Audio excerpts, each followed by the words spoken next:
Hi, folks. Welcome to Chapter 2 Media Effects. This is the so called hard chapter in the sense that we'll be talking about theories that the media uses to study culture and also the theories that we can use to help decide what we think of media. It's actually not that hard. I try to organize it very logically, take some good notes, and then follow up with the reading of the textbook chapter, and you should be fine. In this first section, we're going to deal with four basic questions about mass media and its messages. So I want to go over what we already know, and that comes from things we've already talked about this semester in class. One of the things that it should become clear to you by now is that propaganda and persuasion have always been a part of media and culture. And as examples, we can go all the way back to our very early advertising techniques as far as persuasion. Propaganda obviously is a little bit more in the political realm, but we've seen over the decades and centuries that that's been an important part of every form of media we had, whether it was just a billboard on the side of or handbill on the side of a building, or a newspaper, or radio station, or television, or the internet to this day. So those types of methods of influences have been used throughout the media, throughout as long as we've known, as long as we can imagine, and will always probably be a part of media and culture. Excuse me. We know that there are some correlations among the media, with especially with sexual behavior and violence. We've talked about this, and we'll talk about it a little bit more later on when we talk about some theories here. But it's not research has shown that it's not necessarily a cause and effect, that showing violent things on media will cause violence, but there have been enough studies done to show that it can happen. It's not a always does proposition. Same thing with sexual behavior. People will have learned from the media how to behave or misbehave sexually, and the media, even though it's held back the tide of rising violence to some degree, and sexual content to some degree, not so much lately, not so much in the last couple, 3 decades. And those are some of the examples of where we're increasingly being exposed to more and more through the media, being exposed to more and more violent behavior, sexual behavior, and it's kind of become the norm, for better or for worse.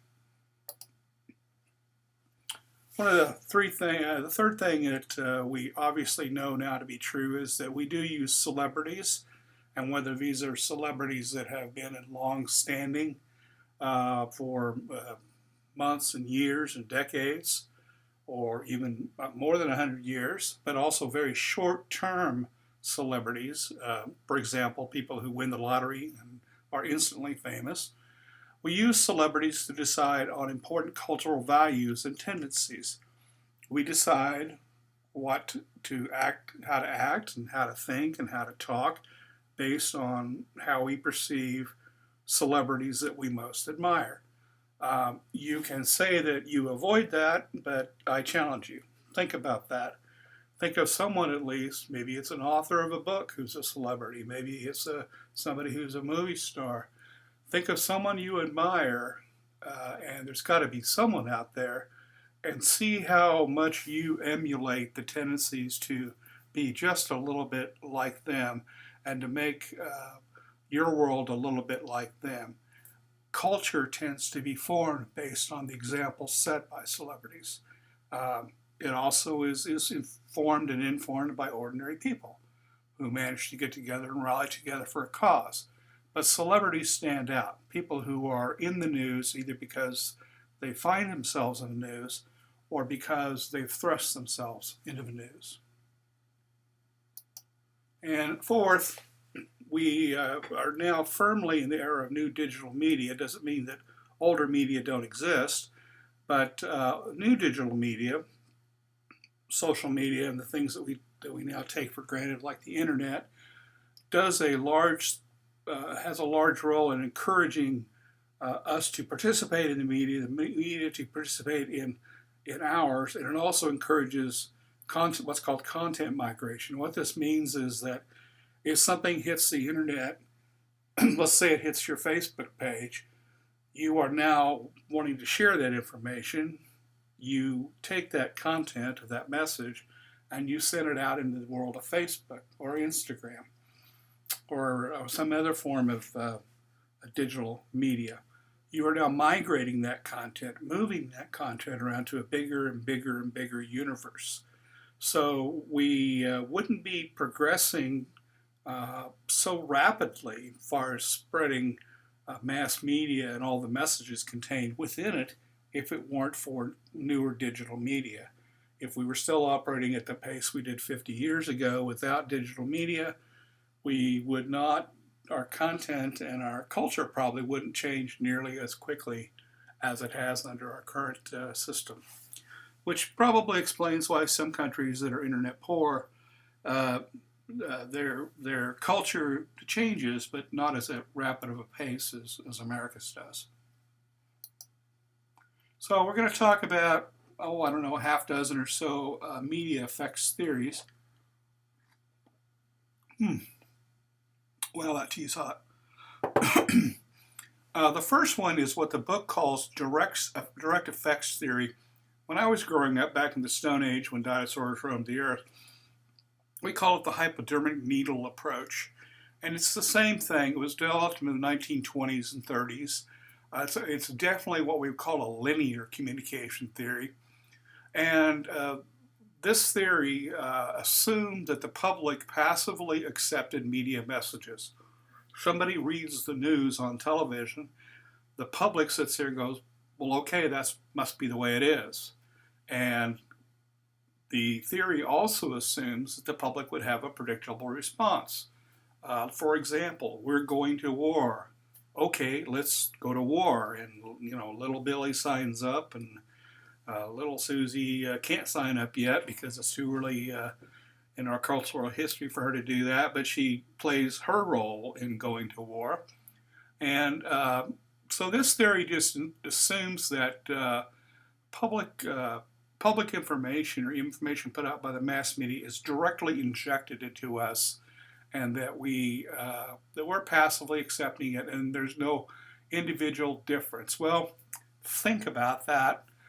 It's not only not likely. It's not true. For example, think about, and the book uses this example, the radio performance of War of the Worlds, in which it was a fake national broadcast about supposedly Martians coming to Earth, and it was, despite the fact that it was always intended to be a stunt, just a radio performance, and during the performance it was very frequently announced that this is not for real. Martians aren't invading the Earth. Calm down. Put your shotguns back in the closet. It had a very paranoid effect on Americans. Some Americans took it seriously, did not believe that it was fake. There were a lot of suicides committed. I shouldn't say a lot. There were some suicides committed. There were people that rallied the troops, so to speak, that went into bomb shelters or started to build bomb shelters. As a result, that's a good example of how people figured out that the hypodermic needle approach really wasn't true, because it didn't affect people the same way. Different people had different reactions to it.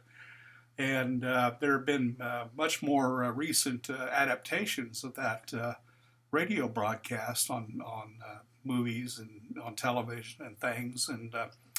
But keep in mind that it was done originally on radio at a time when there was no way to easily verify whether or not this was actually happening or not. And the effect of radio was on people's imaginations was really astounding. So the hypodermic effect, or the direct effects theory, was shot down. And it was shot down because of a study called the People's Choice Study. which discredited the direct effects theory. And there's a page with the start of the cover page for the study, and it was done during the presidential election in 1940. And what they found was that voters who consumed the most media had already chosen the candidate they were going to vote for. In other words, voters who were reading the newspapers, watching television, listening to radio, consuming other forms of media at the time, had already figured out who they were going to vote for. People who kept saying they were undecided voters kept turning to family and the community to help them decide who to vote for, and may or may not have ever decided up till the moment they went in to pull the lever to vote for the candidate. So this also was a situation where it proved that not everybody reacted the same way. How voters decided to make up their mind depended on how much media and what kind of media they were exposed to, and that determined their vote. So obviously this sounds like something where we go, well, of course people are going to have a different opinion and vote different ways. But what researchers and media do is study this and take the things like of course, and prove them. So this study actually proved or discredited the direct effects theory. I've used the name Marshall McLuhan before, and he was a media studies icon who was in his prime in the early 1960s. However, is still well known to this day. He may still be alive. I forgot to check. He actually was sort of a pop star among media theorists. His two key books that came out, and were still very readable, and in a lot of media courses, people are required to read one or both. The first was the Gutenberg Galaxy that came out in 1962, which both of these trace the history of media technology, but it led the footpath for trying to figure out where media technology was. And of course, this came out in the early 60s, just as the world is starting to begin to think about digitizing media. The more well-known and well-read book is called Understanding Media. It came out in 1964.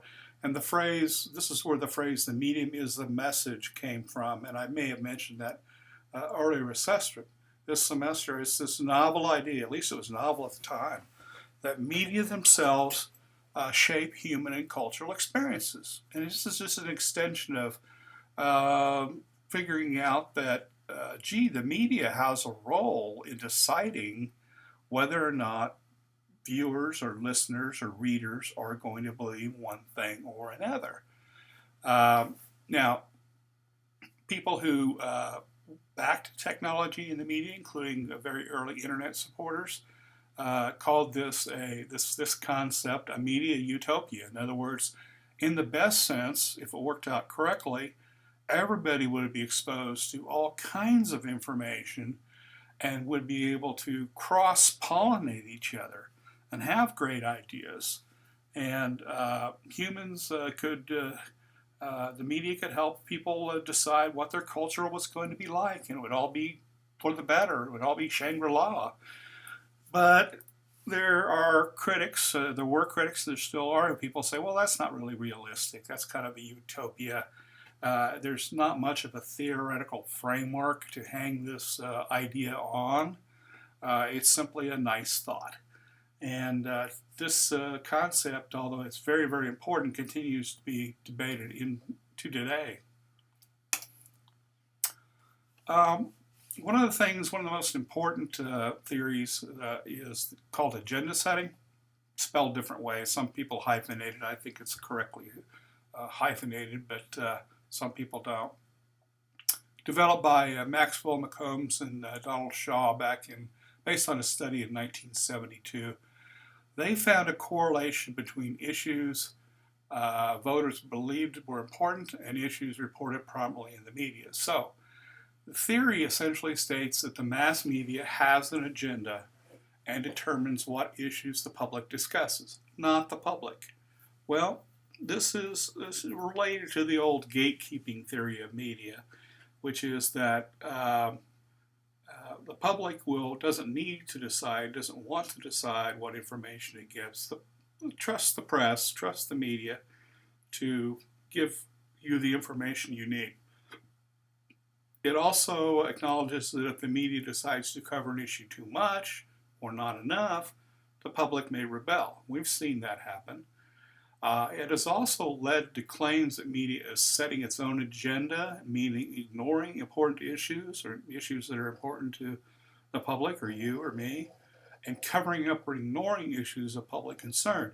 I think we've seen some evidence of that where the media has been slow several times to engage in important issues that the public really wanted the media to dig into.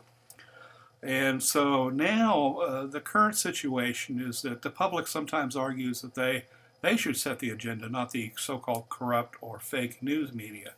That's taking it to the other extreme.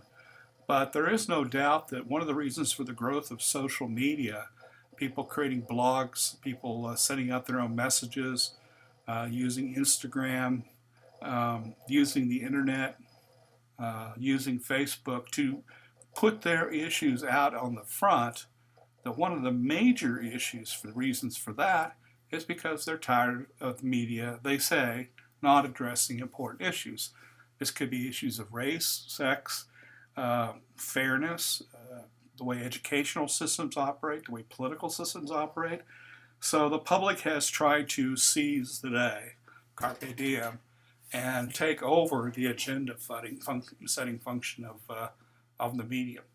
And it's an interesting time for us to be around and see this happen. Another one, I hope you enjoy my walking zombie there from Walking Dead. Uses and gratifications theory is also an important key theory that media consumers need to know about. The theory is that consumers use the media to satisfy their specific needs and desires. For example, if you have this need, overwhelming need to spend a lot of time watching and analyzing The Walking Dead, and you're on TV and you're watching the after show, which is The Talking Dead, and you're on Facebook, Instagram, and Twitter, and you basically, quote, can't live without having a connection with discussing this show or whatever it may be for you. The question you ask, if you're studying that through uses and gratifications theory, is how do you use that and how does that gratify you? That makes sense? What need does that fill for that person? How does it affect their personal life? And why is that such a huge need? And then you can expand it to say, well, why is a particular TV show so universally popular? What chord does it strike in the community or in the culture that people are paying more attention to it? So this theory explores the motives for consumption and the consequences associated with that media.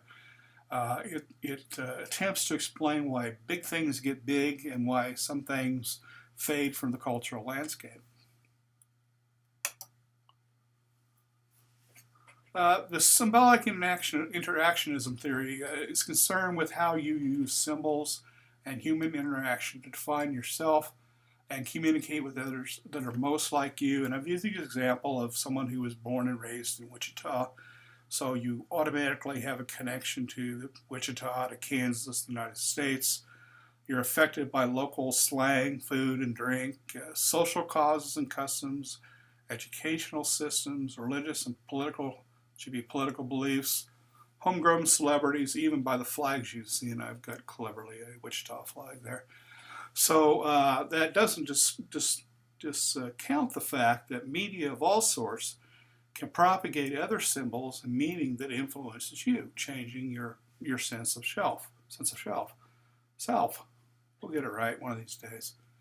So how you interact with symbols and how that changes your life is something that some media theorists study.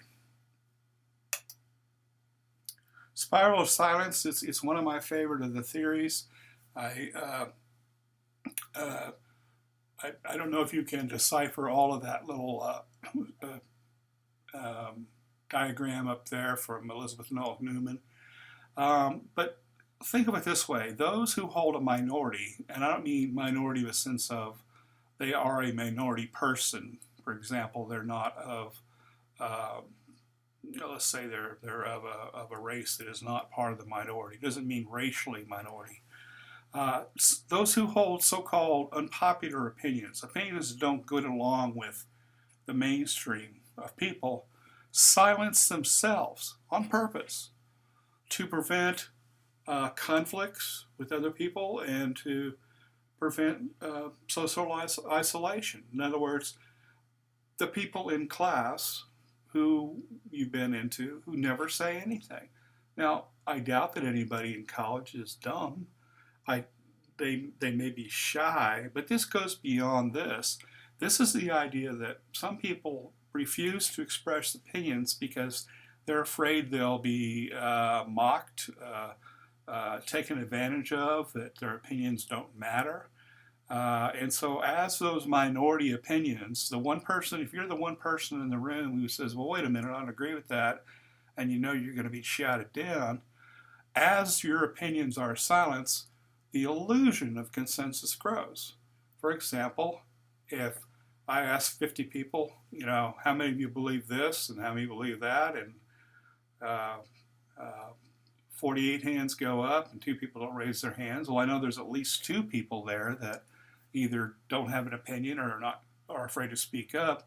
And that can be a danger because then we all assume, well, this one group, these 48 people that raised their hands, are the ones who obviously form the majority, which isn't necessarily true. It is a great example. I mean, it's not a good example. It's a sad example.